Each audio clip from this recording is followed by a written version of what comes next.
होमबा नै लेखा फरायग्रा बिदि लेथ्रा गेलेयाथ' लोगोफोर आङो साइकेलजोंसो थांगासिनो नायनो हागोन आंनि साइकेलखौ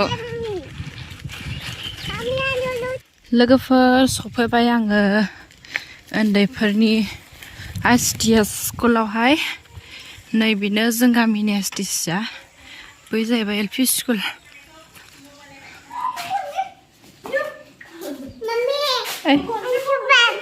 मानो बांनांगौ मानो लाजिगो दिनैलाय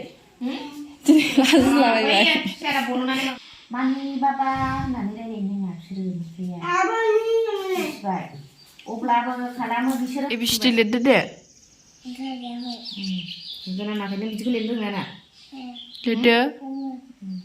एबिसिडि लिरदो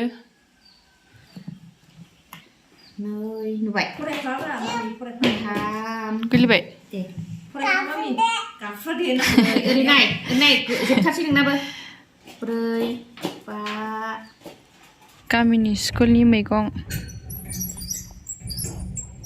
मुला लाइ हिरिसो बिबार बारलाजोब्बाय ओइ बे जाहैबाय आलु बैजोंबा कफि ना माबा दं कफि बे जाहैबाय गार्डेन लोगोफोर गामिनि गोलैगोन दे र' दे र' जाबाय दे फैदो फैदो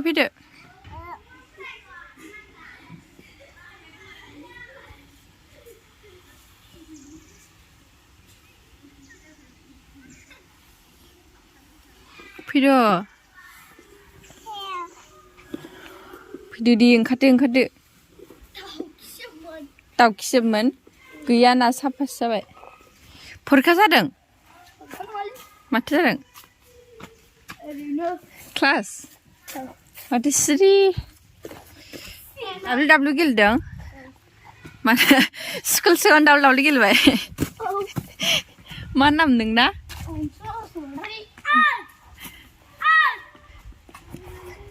ओंखाम संग्राया अबाय थांखो एहुनि माबा सिखायदों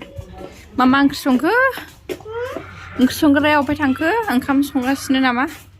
एहु ओंखाम संग्राया मैगं सिखायदों मा खाखो दुन्दिया बि मा स्कुलनि खासना बिबो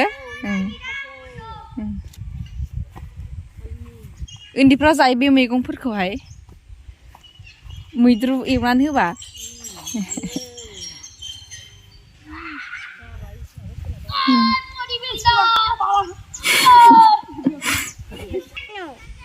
न' थांफिनसै जों दायो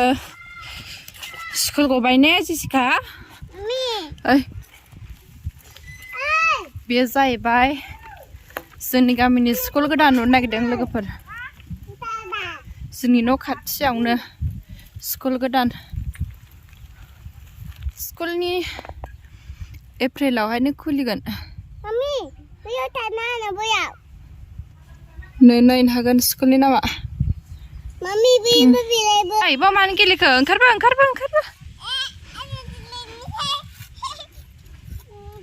नाहरलाय फैया मानो फैबाल फैदो गोग्लैयो मोसालाय मानो गाज्रि गेलेयो होमबा नै लेखा फरायग्रा बिदि लेथ्रा गेलेयाथ' रायजागोन नोङो